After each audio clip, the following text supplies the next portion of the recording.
என்பதே என்னுடைய மாற்றத்துக்கான தேர்தல் பிரகடனம். மாற்றம் என்கின்ற மந்தமாருதம் இந்த தேசமெங்கும் வீசுகிறது. நம்மால் முடியும் என்று நான் களத்துக்கு செல்லுகிறேன் என்று குறிப்பிட்ட போது, நான் மார்ச் 8 நடைபெற்ற சர்வதேச மகளிர் மாநாட்டை ஒட்டி நடைபெற்ற நிகழ்வில்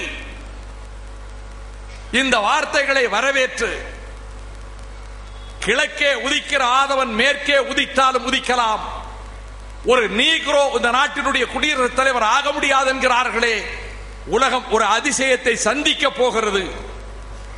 ஒரு அற்புதமான உரை வீச்சாளன் அந்த நாட்டினுடைய குடியரசுத் தலைவராக பதவியேற்க போகிறார் என்று நான் மார்ச் 8 அந்த நிகழ்ச்சியிலே தெரிவித்தேன். என்னுடைய நண்பர்கள் பலர் இதற்கு பிறகு அமெரிக்க நாட்டிலே என்னோடு பழகக்கூடிய நண்பர்களிடம் நான் பேசிய பொழுது என்னை கேலி புரிந்தார்கள். 12 விழுக்காடு இருக்கக்கூடிய கருப்பர் இனத்தின் சார்பிலே ஒருவர் குடியரசுத் தலைவராக வர முடியாது, இந்த நாட்டினுடைய அரசியல் தட்பவெட்பநிலை புரிந்து கொள்ளாமல் பேசுகிறீர்கள் என்றார்கள். நான் பேரறிஞர் அண்ணாவைத்தான் எண்ணினேன்.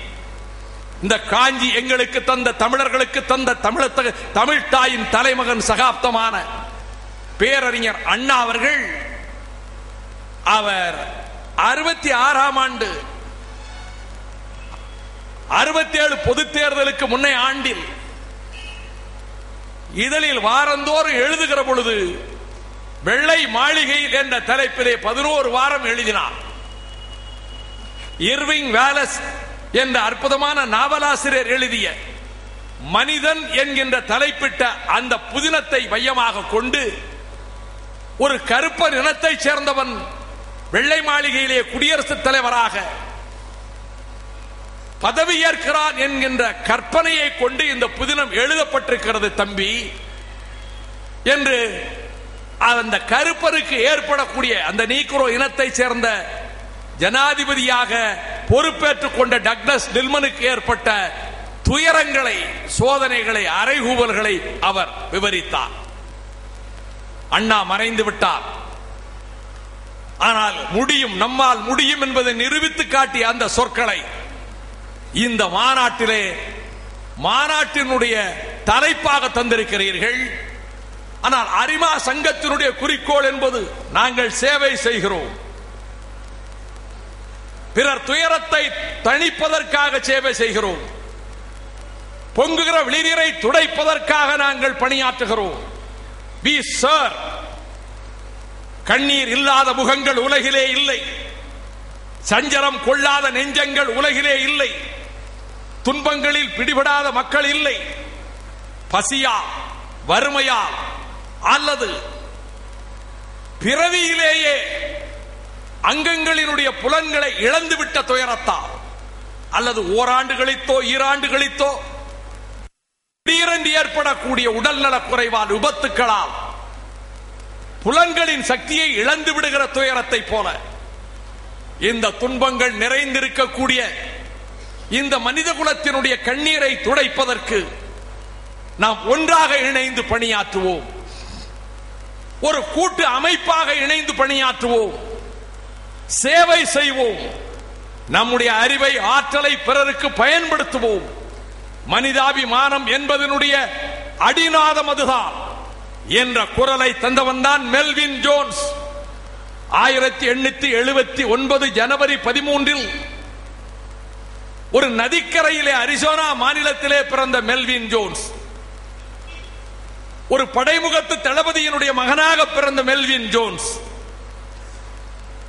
அவர் சிகாகோவிலே இலினாய் மாநிலத்தில் தன் நண்பர்களோடு கலந்து ஆலோசித்து 1917 முதல் உலகப் போர் நிறைவு பெறுவதற்கு சிறிது நாட்களுக்கு முன்பு ஒரு ஜூன் 7 அன்று நாம் இணைந்து ஒரு அமைப்பை உருவாக்குவோம் என்ற சிந்தனையிலே முகிழ்த்ததுதான் இந்த சங்கம்.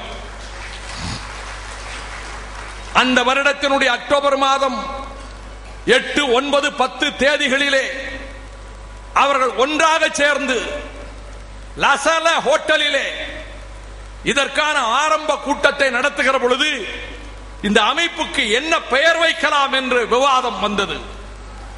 அதில் தேர்ந்தெடுக்கப்பட்ட பெயர்தான் அரிமா. அரிமா சங்கம். அரிமா என்ற பெயரை அங்குதான் தேர்ந்தெடுத்தார்கள். அப்படிப்பட்ட அரிமா நோக்கு என்று சொல்வதை போல இந்த அமைப்பு உருவாயிற்று. சூடிக் கொடுத்த சுடற்கொடி திருப்பாவை தந்த ஆண்டாள், மாறி மலை முழஞ்சில் மன்னி கிடந்து உறங்கும் சீரிய சிங்கம் அறிவுற்று தீ விழித்து வேரி மயிர் பொங்க எப்பாடும் பேர்ந்து உதறி மூறி முழங்கி புறப்பட்டு போதருமே போல பூவை பூவண்ணா. அரிமா அது குகையிலே இருந்து வெளியே வந்து சோம்பலை முறித்துக் கொண்டு செல்லுகிறது என்று குறிப்பிட்டதை போல இந்த அரிமா சங்கத்துக்கென்று உன்னதமான சேவையை நோக்கமாக கொண்டு இதை உருவாக்கினார்கள். இன்றைக்கு 203 நாடுகளில் ஏறத்தாழ 44,500க்கு மேற்பட்ட அமைப்புகள், ஏறத்தாழ 14 லட்சம் பேர் உறுப்பினர்கள். இந்த அரிமா அனைத்துலக அமைப்பாக உருவாகி இன்றைக்கு அனைத்துலக அரிமா சங்கத்தினுடைய தலைவராக சீனத்து குடிமகன் தான் ஹாங்காங்கிலே வாழ்ந்தாலும் விங் குன் டாம்.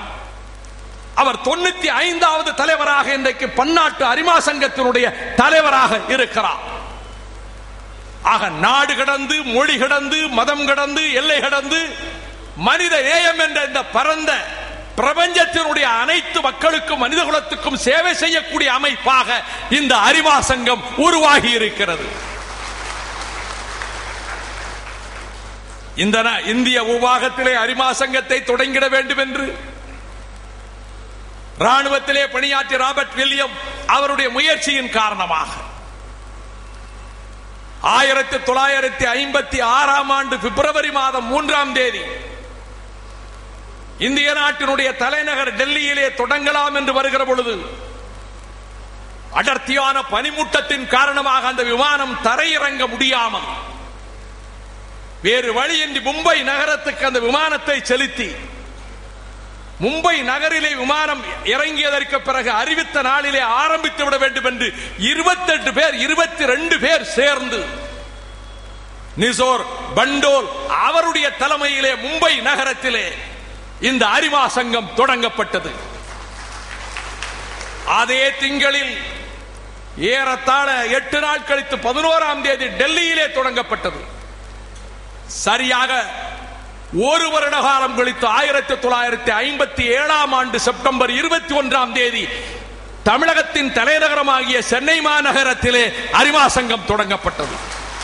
அதற்கு சரியாக 12 திங்கள் கழித்து கோவையிலும் மதுரையிலும் அரிமா சங்கம் தொடங்கப்பட்டது. இன்றைக்கு ஒரு பெரிய ஆலமரத்தினுடைய கிளைகள் பறந்து விரிந்திருப்பதை போல அகிலமெங்கும் இன்றைக்கு வியாபித்து நிற்கிறது. ஆகவேதான் இந்த அரிமா சங்கத்தில் இருக்கக்கூடிய சகோதரர்கள் சகோதரிகள் அவர்கள் செல்லுகிற பொழுது அவர்கள் பிரார்த்தனை செய்கிறார்கள். ஒவ்வொரு சமய நம்பிக்கையிலே இருப்பவர்களும் அவர்கள் வழியிலே பிரார்த்தனை செய்வார்கள். நாங்கள் என்ன செய்கிறோம் என்று அறியாமலே இவர்கள் இதை செய்கிறார்கள். பிதாவே இவர்களை மன்னித்து விடும் என்று சொன்னதனாலே நேற்றைய தினத்திலே பெரிய புனித வெள்ளிக்கிழமை என்று கொல்கத்தாவிலே சிலுவையில் அறையப்பட்டார் இயேசு பெருமான். உயிர்த்து எழுதலைய டே ஆஃப் ரெசரக்ஷன். அவர் உயிர்த்து எழுவதைத்தான் ஈஸ்டர் பண்டிகையாக நாளைய தினம் உலகம் பூராவிலும் கொண்டாட போகிறார்கள்.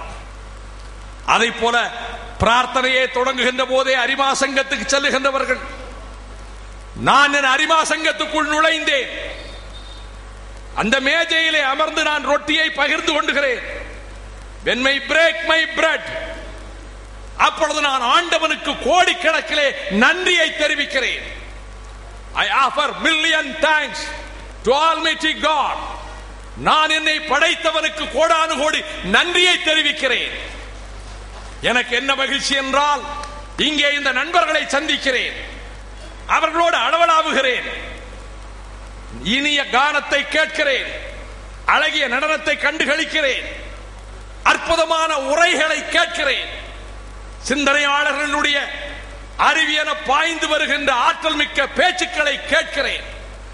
அதே வேளையில் பார்வையற்றவர்களை, எதையும் கண்டுகளிக்கக்கூடிய சௌந்தரியத்தை ரசிக்கக்கூடிய அந்த பேச்சினை இழந்தவர்களை,